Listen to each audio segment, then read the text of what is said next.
Hello everyone, कैसे हैं आप। आपका आपके YouTube channel Digvijay commerce classes पर एक बार फिर से स्वागत है। हम आपके लिए अपने इस YouTube channel Digvijay commerce classes पर बीकॉम के सिलेबस के कंपलसरी सब्जेक्ट इनकम टैक्स की पूरी एक सीरीज लेके आ रहे हैं, जिसमें आपको एक तरफ से हर एक रूल और उनके प्रैक्टिकल क्वेश्चन 1 बाय 1 मिलते हैं। आप हमसे जुड़कर अपने इस YouTube चैनल के जरिए अपने बीकॉम या एमकॉम की पढ़ाई एक प्रॉपर वे में पूरी कर सकते हैं। आप हमसे जुड़कर अपनी पढ़ाई का वो नज़रिया, वो अंदाज ले आते हैं जो आप क्लासरूम पढ़ाई या ऑफलाइन पढ़ाई में पाना चाहते हैं। आपकी हर एक ज़रूरतें हम समझते हैं। हम आपके लिए बिल्कुल वैसी ही क्लासेस लेके आएंगे जो आप ऑफलाइन पढ़ाई या क्लासरूम पढ़ाई में पाते थे। तो देर किस बात की।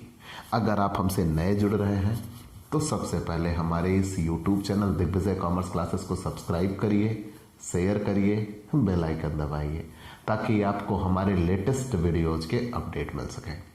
आप हमसे पेड क्लास भी ले सकते हैं। पेड क्लास पाने के लिए आप हमारे व्हाट्सएप नंबर पर व्हाट्सएप करिए, मैसेज करिए, आपको पेड क्लास की पूरी जानकारी दे दी जाएगी, जिसमें आप बहुत थोड़े से शुल्क का भुगतान करके हमसे एक रेगुलर क्लास पाते हैं। PDF मिलेगा, डाउट सेशन रखा जाएगा, क्वेश्चन पेपर सॉल्व कराए जाएंगे।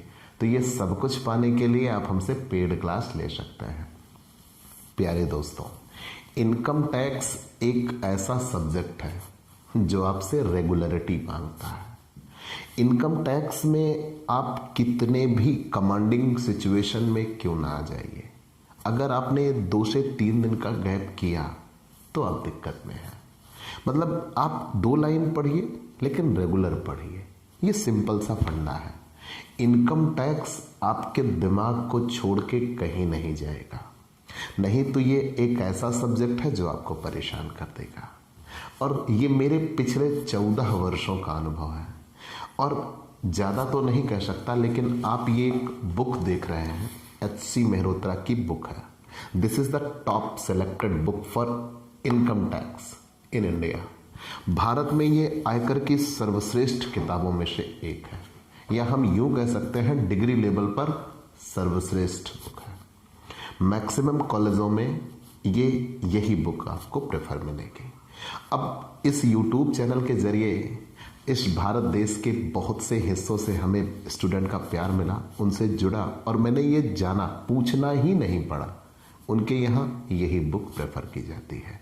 तो मतलब आप ये कह लीजिए कि ये नेशनल लेवल पर इनकम टैक्स की सबसे सुपीरियर बुक है।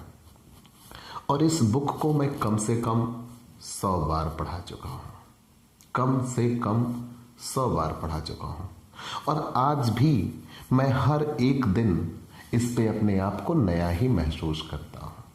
और कुछ ना कुछ चीज़ें ऐसी मिल ही जाती हैं जो लगता है मैंने जीवन में कभी नहीं पढ़ी। ऐसा नहीं है कि मैंने उसे पढ़ा नहीं है, ऐसा ये है कि मैं भी उसे भूल जाता हूँ। ठीक, तो केवल यही चीज़ें, चूँकि भाई मैं अपने इस YouTube चैनल के ज़रिए और ऑफलाइन कोचिंग के ज़रिए मान के चले अप्रॉक्स तकरीबन मैं 26 से 27 किताबें पढ़ाता हूँ। तो कहीं ना कहीं हर एक किताब के लिए उतना समय प्रतिदिन दे पाना थोड़ा मुश्किल हो जाता है। तो कहीं ना कहीं कुछ चीज़ें छूटती भी हैं, लेकिन फिर भी ओवरऑल आप इनकम टैक्स के लिए यही एक चीज़ मानिए, रेगुलर हो जाइए। अब आप सोच रहे होंगे ये बंदा आया इतना लंबा चौड़ा स्पीच दे रहा है, क्यों भाई? एग्ज़ाम नज़दीक है। मैं आपको ये समझाना चाह रहा हूँ कि आप इन चीज़ों पे आइए, ये करिए और आप बिल्कुल सफल होंगे। तो आइए इन्हीं बातों के मद्देनज़र ये हमारे एक छोटे से अनुभव का आपके लिए कुछ छोटे से अंशदान के रूप में हमने आपको बता दिया। हम आज आपके लिए लेके आ रहे हैं पूंजी लाभ, कैपिटल गेन। कैपिटल गेन आखिर है क्या? आय के 5 शीर्षक हैं। वेतन से आय, मकान संपत्ति से आय, व्यापार अथवा पेशे से आय, फिर पूंजी लाभ और अन्य साधनों से आय। वेतन से आय, मकान संपत्ति से आय, व्यापार अथवा पेशे से आय। आय के ये 3 शीर्षक तो क्लियरली हम आपको एक्सप्लेन कर चुके हैं। हर एक रूल, हर एक प्रैक्टिकल क्वेश्चन आप पढ़ चुके हैं। अब बारी आ गई आय के चौथे शीर्षक की, और वो चौथा शीर्षक आपके लिए क्या मिलेगा? पूंजी लाभ। और फिर पांचवा अन्य साधनों से आय। तो पूंजी लाभ आय का चौथा शीर्षक है। ठीक, this is the fourth head of income. और इस शीर्षक में पूंजी संपत्तियों के हस्तांतरण से होने वाले लाभ या होने वाली हानियों का अध्ययन किया जाता है। तो अगर आपसे कोई पूछे कि पूंजी लाभ क्या है, तो तुरंत हम बताना यहीं से शुरू करेंगे कि यह आय का चौथा शीर्षक है, क्योंकि इसके पहले तीन हो चुके, वेतन से आय, मकान संपत्ति से आय, व्यवसाय अथवा पेशे से आय। पूंजी लाभ आय का चौथा शीर्षक है और इसमें पूंजी संपत्तियों के हस्तांतरण से होने वाले आय और मतलब होने वाले लाभ या हानि का अध्ययन किया जाता है। इसमें कर लगाने का आधार क्या होता है? अगर गत वर्ष में किसी भी पूंजी संपत्ति का हस्तांतरण हुआ, मतलब कोई पूंजी संपत्ति जो हमारी थी, अगर हमने उसे किसी दूसरे को दिया, मतलब स्वामित्व तो बदला। अगर हमारे पास कोई पूंजी संपत्ति थी और हमने अपनी पूंजी संपत्ति किसी दूसरे व्यक्ति को दिया, मतलब स्वामित्व तो हमारे पास से उसके ओर ट्रांसफर हुआ, तो उस समय हमें पूंजी लाभ उत्पन्न होगा। हो सकता है पूंजी हानि हो। यही चीजें तो हमें इस पूरे लेसन में पढ़ना है कि अगर एक पूंजी संपत्ति एक व्यक्ति के स्वामित्व से किसी दूसरे व्यक्ति के पास जाती है तो यहां पूंजी लाभ उत्पन्न होता है, और जो कि इस शीर्षक में कर योग्य होता है। और ये उसी गत वर्ष की आय मानी जाती है वास्तव में जिस वर्ष संपत्ति का हस्तांतरण होता है। चलिए, हमने ये मान लिया। जब व्यापारिक माल के अतिरिक्त कोई भी अन्य संपत्ति बेची जाती है, हस्तांतरित होती है, तो उसकी विक्रय राशि उसकी लागत से जितनी अधिक होती है वही उसका पूंजी लाभ होता है। और अगर कहीं ऐसा हो गया कि उसकी विक्रय राशि कम है और उसकी लागत ज्यादा थी, तो यह पूंजी हानि होती है।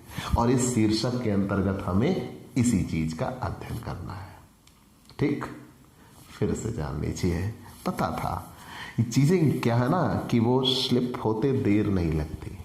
टेंशन नॉट, हम इरिटेट नहीं होते, ये पहली चीज है। आपको बिलीव नहीं होगा, मेरा ब्लड प्रेशर हमेशा हाई रहता है, चलो वो ठीक है, लेकिन मैं एकदम अपने आप को व्यवस्थित, कूल, काम रखता हूं जब इनकम टैक्स की बारी आती है, नहीं तो मैं कभी भी सही नहीं कर पाऊंगा। दूसरी चीज ये है कि मेंटल प्रेशर सबके साथ होता है, आपके साथ भी हो सकता है, लेकिन चीजें आप जितनी सिंपल रखने का प्रयास करिएगा उतनी आपके लिए बेहतर है। इनकम टैक्स में आप जितना ज्यादा सोचते हैं अपने लिए, उतना ही बड़ा खड्डा खोदते हैं, ये सच्चाई है। ठीक, एक स्टेप वाइज स्टेप हम आगे बढ़ेंगे। तो सबसे पहली चीज तो यह है कि पूंजी लाभ आय का चौथा शीर्षक है, मान लिया। और इसमें पूंजी संपत्तियों के हस्तांतरण से होने वाले लाभ या हानि का अध्ययन किया जाता है। गत वर्ष में किसी पूंजी संपत्ति के हस्तांतरण से होने वाला लाभ पूंजी लाभ कहलाता है। चलिए, हमने मान लिया, और वो इस शीर्षक में कर योग्य होता है तथा ये उसी गत वर्ष की आय माना जाता है जिस गत वर्ष में वास्तव में पूंजी संपत्ति का हस्तांतरण हुआ हो। दूसरे शब्दों में, जब व्यापारिक माल के अतिरिक्त अन्य कोई भी संपत्ति की विक्रय राशि वास्तव में उसकी लागत से कम हो तो हम कहेंगे कि हमें पूंजी लाभ हुआ है, और जब उसकी विक्रय राशि उसकी लागत से कम हो तो हम कहेंगे विक्रय हानि हुई है। मतलब अगर विक्रय लागत ज्यादा, उसका विक्रय मूल्य उसकी लागत से ज्यादा है तो लाभ हुआ है, पूंजी लाभ हुआ है, और अगर उसका विक्रय मूल्य कम है उसकी लागत से तो हानि हुई है, पूंजी हानि हुई है, और उसका ही इस शीर्षक में अध्ययन करना होगा। तो फाइनली हमें यहां तीन चीजें पढ़नी होगी। इस पूरे लेसन में हमें कितनी चीजें पढ़नी होगी? तीन चीजें पढ़नी होगी। पहले तो हम यही जाने कि आखिर कौन सी संपत्ति पूंजी संपत्ति होती है, पहला क्वेश्चन। दूसरा क्वेश्चन क्या बनेगा कि अगर पूंजी संपत्ति हमने जान ली तो पूंजी संपत्ति का हस्तांतरण किन परिस्थितियों में माना जाता है। हमने अपनी संपत्ति अपनी बिटिया के नाम पर कर दी, दहेज में दे दिया, तो पूंजी संपत्ति का हस्तांतरण हुआ क्या? हमने किसी को उपहार में कोई संपत्ति दे दी, पूंजी संपत्ति का हस्तांतरण हुआ क्या? वरासत के जरिए हमने कोई संपत्ति किसी दूसरे को दे दी, पूंजी संपत्ति का हस्तांतरण हुआ क्या? एग्जैक्टली यही सब चीजें तो इस लेसन में जाननी है यार। मैं सिखाऊंगा, टेंशन काहे लेते हैं।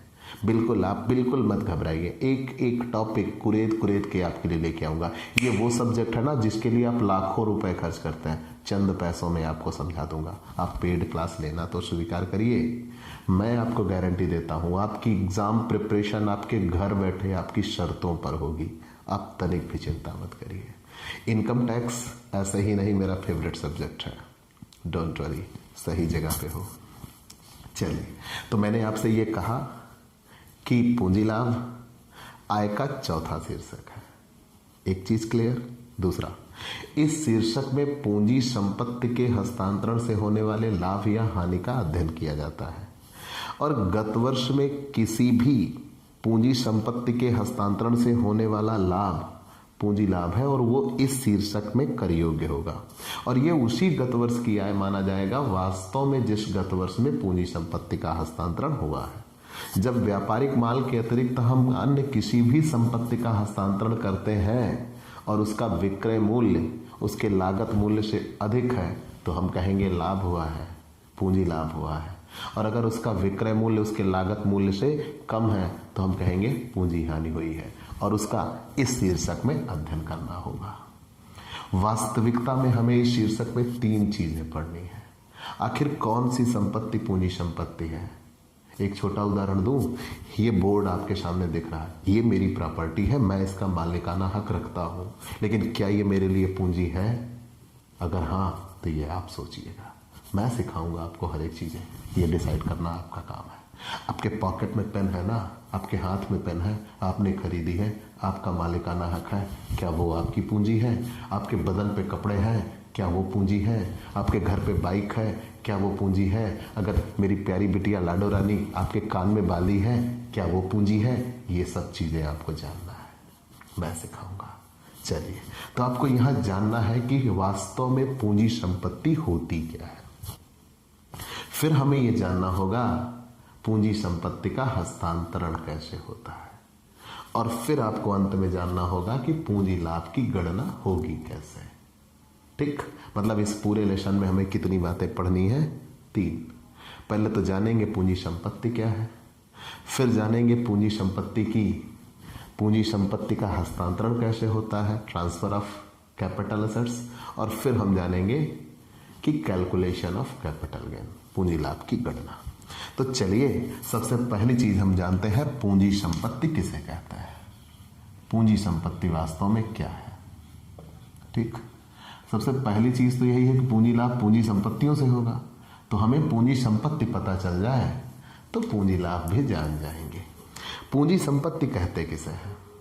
तो करदाता की किसी भी प्रकार की संपत्ति है तो वो पूंजी है।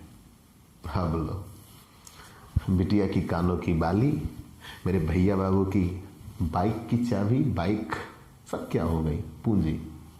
अभी तक की परिभाषा से तो मैंने ये कहा कि पूंजी संपत्ति से आशय किसी करदाता की किसी भी प्रकार की संपत्ति से है, चाहे उसके व्यापार अथवा पेशे से संबंधित हो अथवा नहीं। मतलब कोई भी संपत्ति पूंजी संपत्ति होती है, चाहे उसके व्यापार अथवा पेशे से संबंधित हो अथवा नहीं।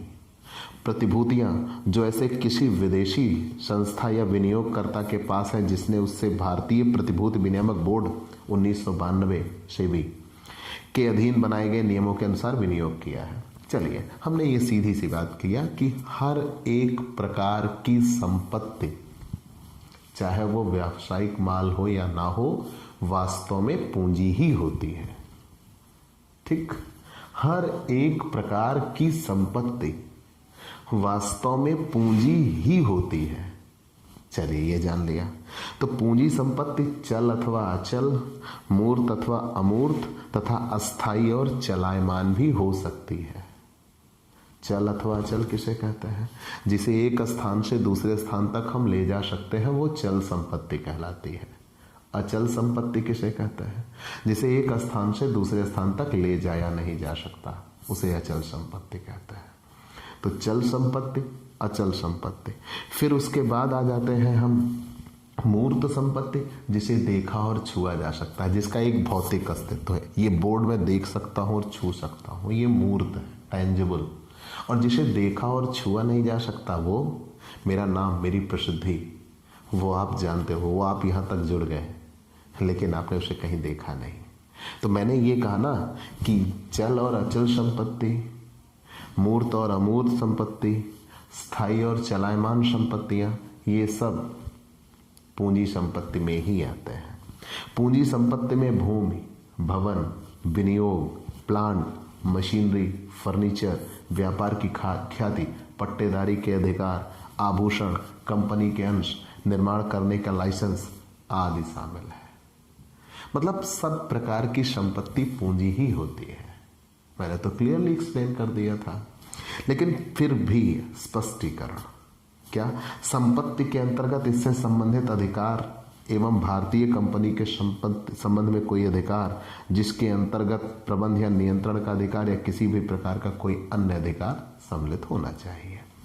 लेकिन कुछ चीजें ऐसी हैं, आपने ये कह लिया कि हर एक प्रकार की संपत्ति वास्तव में पूंजी संपत्ति ही होती है। हमने भी मान लिया कि हर एक प्रकार की संपत्ति वास्तव में पूंजी संपत्ति ही होती है। कुछ चीजों को इससे अलग रखा गया है। मतलब ये कुछ चीजें ऐसी हैं जो अपवाद है, जिन्हें हम पूंजी में शामिल नहीं करते। क्यों नहीं शामिल करते? कर लेना चाहिए ना। तो वो कहीं ना कहीं किसी न किसी रूप में किसी दूसरी जगह से जुड़े होंगे। अगर वो किसी दूसरी जगह जुड़ बैठे हैं ना, तो फिर उनको यहां जगह नहीं मिलती। तो मैंने ये कहा कि हर एक प्रकार की संपत्ति वास्तव में पूंजी संपत्ति ही है, लेकिन ये कुछ चीजें ऐसी हैं जिन्हें हम पूंजी संपत्ति नहीं कहते। क्या? व्यापारिक माल। जिस माल का हम क्रय विक्रय करते हैं लाभ कमाने के उद्देश्य से, वो हमारी पूंजी नहीं होती। जैसे किसी भी कार के व्यापारी के लिए कार पूंजी नहीं है, वो उसके लिए व्यापारिक माल है। अगर वो कोई किसी वस्तु का विक्रय, कंप्यूटर के व्यापारी के लिए कंप्यूटर व्यापारिक माल है, लेकिन जो कंप्यूटर का व्यापार नहीं करता उसी के लिए वो कंप्यूटर पूंजी है। जो कार का व्यापार नहीं करता उसके लिए वो कार पूंजी है। तो मैंने ये कहा दुनिया में हर एक प्रकार की संपत्ति पूंजी है, लेकिन वो पास किसके है नजरिया बदल जाता है। अगर हम उसका व्यापार कर रहे हैं तो वो हमारे लिए व्यापारिक माल है, फिर उसको बेच के हम लाभ या हानि कमाते हो तो बिजनेस इनकम होती है, उसे हम पूंजी लाभ नहीं कहते। लेकिन अगर वो हमारे पास व्यापारिक माल के रूप में नहीं है, हमारे पास संपत्तियों के रूप में रखा है, तो वो हमारी पूंजी है। ठीक? तो मतलब किसी भी प्रकार के व्यापारिक माल को हम पूंजी में शामिल नहीं करते। चलिए, हमने जान लिया कि व्यापार अथवा पेशे में प्रयोग होने के लिए व्यापारिक माल का रहतिया, और इसमें जैसे एक कपड़े की मिल में तैयार कपड़ा बुनने के लिए लिए गए सूत रंगने के रंग आदि व्यापारिक माल है, और इन्हें पूंजी नहीं कह सकते। लेकिन इसी प्रकार एक आभूषण विक्रेता का सोना चांदी आभूषण व्यापारिक माल है, तो इन्हें भी पूंजी संपत्ति नहीं कह सकते। परंतु जो आभूषण उसके निजी प्रयोग के लिए है वो पूंजी संपत्ति माने जाते हैं। जो उसने खुद पहन रखे हैं वो उसके लिए पूंजी है, जिनको वो बेच रहा है वो उसके लिए पूंजी नहीं है, वो तो माल है। ठीक? हम बोलचाल की भाषा में उसे कहते भी हैं, माल नहीं है हमारे पास, या माल आएगा तो हम आपका सामान तैयार कर देंगे, एक्सेट्रा एक्सेट्रा। लेकिन वो बोलचाल की भाषा थी ना, हमें तो यहां व्यवहार में आना है। तो मैंने आपको ये कहा कि दुनिया में हर एक प्रकार की संपत्ति वास्तव में पूंजी ही है। दुनिया में हर एक प्रकार की संपत्ति वास्तव में पूंजी ही है। ठीक? लेकिन व्यापारिक माल को हम पूंजी में शामिल नहीं करते। व्यक्तिगत उपयोग की चल संपत्तियां, जो चीजें एक स्थान से दूसरे स्थान तक लाई ले जा सकती हैं और वो चलायमान है, चालू संपत्तियां हैं, उन्हें हम पूंजी नहीं कहते। याद रखिएगा, जो व्यक्तिगत उपयोग की चल संपत्ति, जो हमारे निजी उपयोग में हो, जो व्यक्तिगत उपयोग की चल संपत्तियां हैं, उन्हें भी हम पूंजी नहीं कहते। क्यों? कौन कौन सी? ऐसी चल संपत्ति जो करदाता या उस पर आश्रित उसके परिवार के किसी सदस्य के व्यक्तिगत प्रयोग के लिए रखी गई हैं, पूंजी संपत्ति नहीं है। जैसे मेरे पिताजी, वो आरपीएफ में जॉब में थे, दरोगा की पोस्ट से रिटायर हुए। लेकिन मैं एक विकलांग व्यक्ति हूँ। क्या हुआ, दिखे नहीं क्या हम? चलिए कोई बात नहीं, आई एम 100% डिसेबल पर्सन, दोनों पैरों से विकलांग हूँ। तो मैं अपने पिताजी पे आश्रित हूँ, आश्रितता रखता हूँ। ये तो आपका प्यार है कि मुझे समर्थ बना दिया, वरना हम कहाँ इस काबिल थे। लेकिन ये एक बात अलग हुई। तो यहाँ मुद्दा यह है कि अगर कोई व्यक्ति आप पर आश्रित है और आपने उसके लिए कोई संपत्ति खरीद रखी जो उसके निजी उपयोग में है, जो मेरे निजी उपयोग में है, वो मेरे पिताजी के लिए पूंजी कही जाएगी नहीं कही जाएगी, क्योंकि वो मेरे व्यक्तिगत उपयोग में। जो खुद मेरे पिताजी इस्तेमाल कर रहे हैं वो उनके निजी उपयोग की वस्तु है, वो उनके लिए पूंजी नहीं है। जो मैं इस्तेमाल कर रहा हूं मेरे निजी उपयोग की वस्तु है, वो भी उनके लिए पूंजी नहीं है। तो मतलब ये सीधा और साफ, जो हमारे व्यक्तिगत उपयोग की वस्तु होती है, चाहे उसे हम स्वयं प्रयोग करें, चाहे हमसे जुड़ा हमारे परिवार का सदस्य जो हम पर आश्रित है वो उपयोग कर रहा है, वो हमारे लिए पूंजी नहीं है। उसे हम व्यक्तिगत उपयोग की वस्तु कहते हैं। इसमें पहनने के कपड़े भी आते हैं, फर्नीचर भी आएगी, मोटर कार भी आएगी, अन्य कोई वाहन भी आएंगे, टेलीविजन भी आएंगे, कंप्यूटर भी आएगा, और अन्य कोई घरेलू प्रयोग के लिए बिजली के यंत्र आदि शामिल हैं। मेरे मन में बड़ी समस्या है। वैसे तो ये सब चीजें दुनिया में कौन सी चीज फिर अपने व्यक्तिगत उपयोग की नहीं, सब व्यक्तिगत उपयोग में कहीं ना कहीं आ जाएंगे। लेकिन यहाँ ये मानना है कि जो चीजें हमारे व्यक्तिगत उपयोग दैनिक जीवन में, रोजमर्रा के जीवन में जिनका हम उपयोग करते हैं, वो व्यक्तिगत उपयोग की वस्तुएं पूंजी नहीं कही जाती। बाकी हर प्रकार की संपत्ति को हम पूंजी कहते हैं। ठीक, चलिए मान लिया। तो पूरी बात क्या बनी? व्यापारिक माल पूंजी संपत्ति नहीं होता। व्यापारिक माल होता क्या है? जो कोई व्यापारी जिस किसी वस्तु का व्यापार वो करता है वो उसका व्यापारिक माल है और वो उसके लिए पूंजी नहीं है। और निजी उपयोग की वस्तुएं अगर हैं तो वो भी पूंजी नहीं है, चाहे वो गाड़ियां हो, चाहे वो कपड़े हो, फर्नीचर हो, कोई भी सामान हो, वो निजी उपयोग की वस्तु है तो वो पूंजी नहीं है।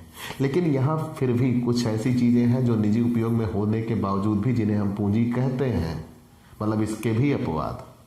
कुछ ऐसी चीजें हैं जो निजी उपयोग में होती भी हैं लेकिन फिर भी उन्हें हम पूंजी कहते हैं, जैसे पुरातत्वीय संग्रह। अगर हमारे पास कोई पुरातत्व से चीजें निकलती हैं और हम उसको कलेक्शन करते हैं तो वो चीजें ऐसी हैं जो हमारे लिए महंगे मूल्यों पर बिक सकती हैं। वो रेखा चित्र, रंग चित्र, कोई ड्राइंग है, कोई पेंटिंग है, मूर्तियां हैं, कलाकृतियां हैं, और यहाँ तक कि आभूषण, ये सब ऐसी चीजें हैं जो व्यक्तिगत उपयोग में होने के बावजूद भी इन्हें हम पूंजी कहते हैं।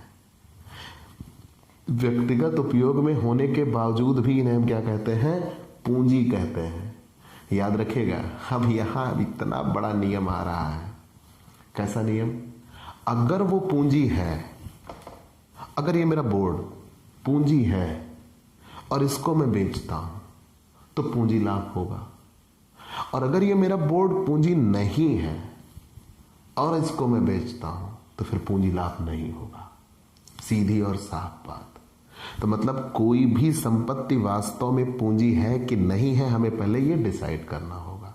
तो अगर व्यापारिक माल है तो वो पूंजी नहीं है, अगर वो हमारे निजी उपयोग की वस्तुएं हैं तो वो पूंजी नहीं है। लेकिन रंग चित्र, चलचित्र और ये मूर्तियां, कलाकृतियां, आभूषण और पुरातत्वीय संग्रह, ये निजी उपयोग में होने के बावजूद भी इन्हें हम पूंजी कहते हैं। और अगर इनको बेचा तो इनको बेच के पूंजी लाभ बनेगा। बात आभूषण पे थोड़ी दिक्कत वाली आ जाती है। हमारे यहाँ एक प्रसिद्ध अदाकारा, एक्ट्रेसेस, अरे यार हीरोइन जिसे बोलते हैं, हाँ वही। तो हमारे यहाँ एक एक्ट्रेसेस थी, नाम नहीं लेंगे हम, काहे किसी का नाम लें। उन्होंने अपने यहाँ अपनी शादी में लहंगा बनवाया। ना जी ना, लहंगा नहीं था, बड़ा महंगा था। उन्होंने लहंगा बनवाया और उस लहंगे में उन्होंने हीरे जड़वा दिए। क्या कहिएगा? उसे हीरा बोलिएगा कि लहंगा बोलिएगा?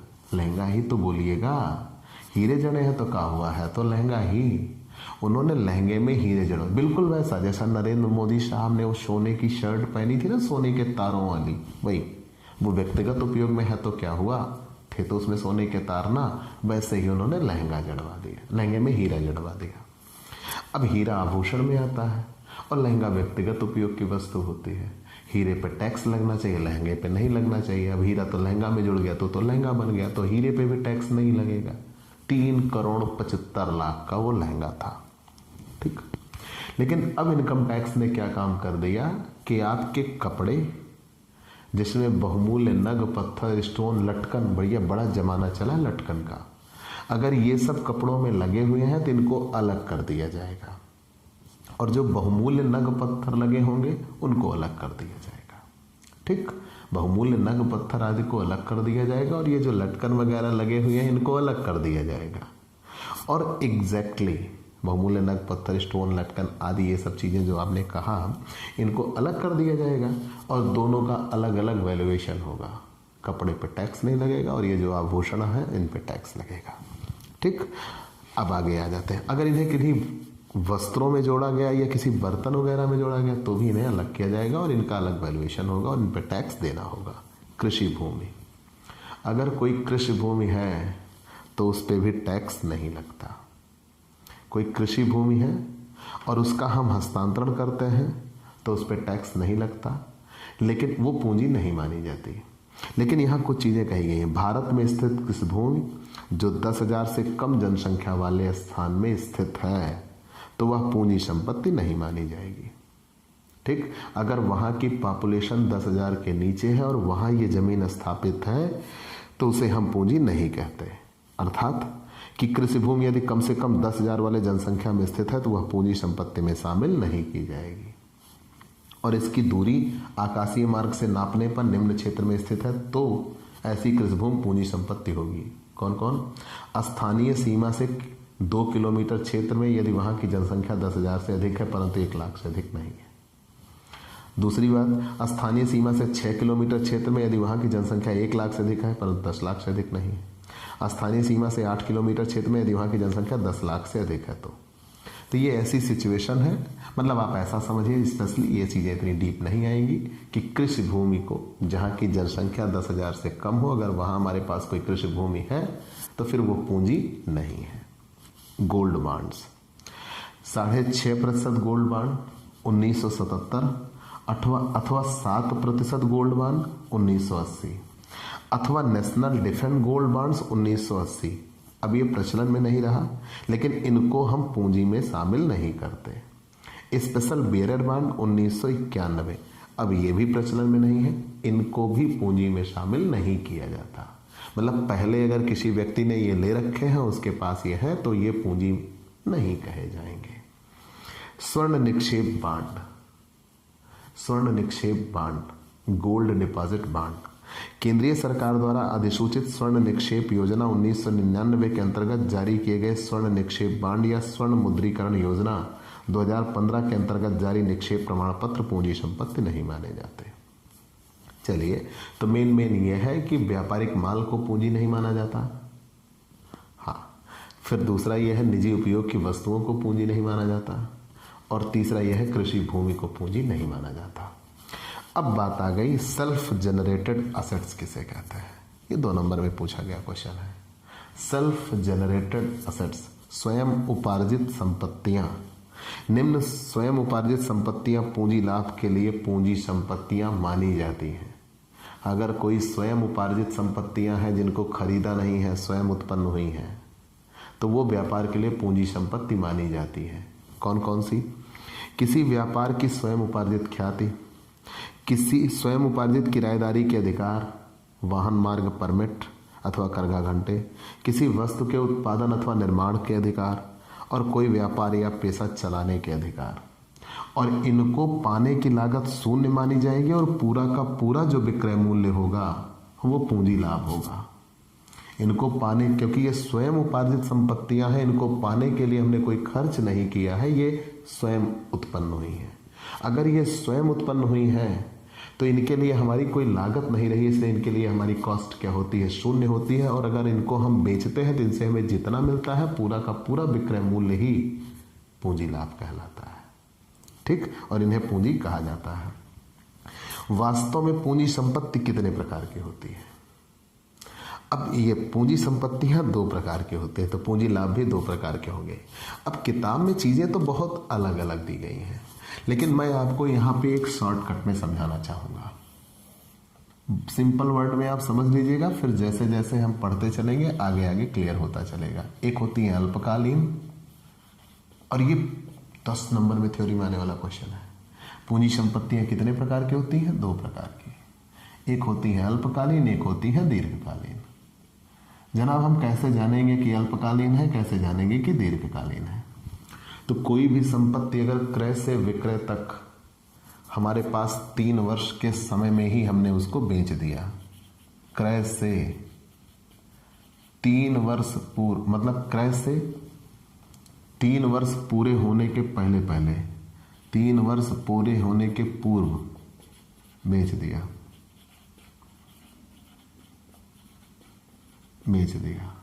मतलब वो हमारे पास केवल 3 साल तक ही रही है। मतलब 3 साल पूरा होने के पहले बेच दिया। तो अगर 3 साल पूरा होने के पहले बेच दिया तो उसे शॉर्ट टर्म कहते हैं, अल्पकालीन पूंजी संपत्ति कहते हैं। मतलब कोई ऐसी संपत्ति जो हमारे पास 36 महीने से अधिक समय तक नहीं रही हो, जो हमारे पास 36 महीने से अधिक समय तक नहीं रही हो, उसे अल्पकालीन पूंजी संपत्ति कहते हैं। लेकिन कोई संपत्ति अगर हमारे पास, कोई संपत्ति क्रय से